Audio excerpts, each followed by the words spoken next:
पंहिंजे नाज़रीन खे ॿुधायो पिए सम्झंदा आहियूं त रोड ठाराइण ड्रेनेज जे सिस्टम खे फिक्स करणु उतां जे सम्झो वेंदो आहे त एमपीए जो कमु आहे। हालांकि एमपीए जो कमु जेको लॉ मेकिंग आहे, he is a law maker.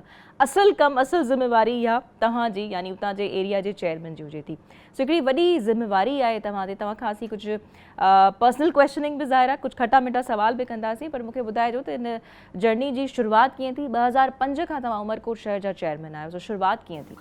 Ji Bismillah. Basically असांजो मुंहिंजो उन वक़्तु 2005 में फर्स्ट एक्सपीरियंस हुयो ऐं पहिरीं दफ़ा इलेक्ट थी आयो हुउसि हिते एज़ ए तालके नाज़िम। उन वक़्तु डिफरेंट असांजा लॉज़ हुया।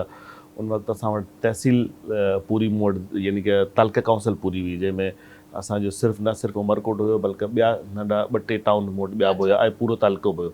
सॼे तालके जी ज़मीनदारी हुई। मूं उन पंहिंजी पहिरियों दफ़ो छा अहसास ऐं जज़्बा हुया त ही ज़िम्मेवारी तव्हां निभाए सघंदा, छो त ही हिकिड़ी वॾी लेवल जी ज़िम्मेवारी हुई? यकीनन वॾी ज़मीनदारी हुई ऐं उन निज़ाम तहत जेको जनरल मुशर्रफ जो निज़ाम हो 2001 वारो ऑर्डिनेंस लोकल गवर्नमेंट ऑर्डिनेंस, उन तहत ज़मीनदारियूं वधीक हुयूं, पावर्स बि जाम हुया ऐं कमु करण लाइ असां जेतिरो उन वक़्त में कंफर्टेबल हुआसीं। हाणे पावर्स घटिजी विया आहिनि छा भला? यकीनन उन ज़माने में हाणे असां म्यूनिसिपलिटी ताईं थी विया आहिनि। हुन वक़्तु असां वटि तालके काउंसिल पूरी हूंदी त पूरे तालके जी ज़मीनदारी हूंदी।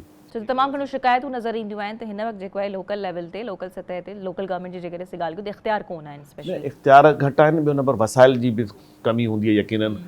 असां वटि उमरकोट शहर जेको आहे सो थरपारकर ऐं उमरकोट जेको विच में मेलाप वारो शहर, जंहिंमें थर अॻियां डेज़र्ट स्टार्ट थो थिए ऐं एॾी वॾी लेवल ते जीअं कराची वधे थो, यकीनन उहो त वॾो शहर असांजो मेगा सिटी आहे, पर उनखां पोइ जेकॾहिं सिंध में को हिकिड़ो शहर वधे पियो जंहिंजी ह्यूज पॉपुलेशन जेको आहे सो माइग्रेटेड ॿिन्ही पासनि खां, थर में जेकॾहिं ॾुकारी सूरत में माण्हू उमरकोट थो अचे, नारे में बि पाणी जी किल्लत ऐं ॿोॾ वारी सूरत हाल बि उमरकोट ते इफेक्ट करे, त असांजी आबादी जेका 2005 में हुई उनखां हाणे कोई 10 गुना वधी वई आहे। ऐं यकीनन असां वटि वसाइल ओतिरा न आहिनि जेतिरा हुजणु खपनि। यकीनन जेतिरो असां वटि फंड्स ऐं सिस्टम मौजूदु आहे उहो नाकाफ़ी आहे ऐं माण्हुनि जी तमामु नाकाफ़ी आहिनि। चयो वेंदो आहे त लोकल गवर्नमेंट वारनि खे त करोड़े रुपयनि जा बजट ईंदा आहिनि ऐं अलाए छा छा हूंदो आहे। उहो नज़र ईंदो आहे करोड़ रुपयनि जा बजट, पर एतिरा बजट न आहिनि जेतिरी असां वटि पब्लिक आहे। असां मूं वटि यानी कि उमरकोट म्यूनिसिपलिटी जी हाणे आदमशुमारी जेका उहा कोई 4 लख जे क़रीब आहे।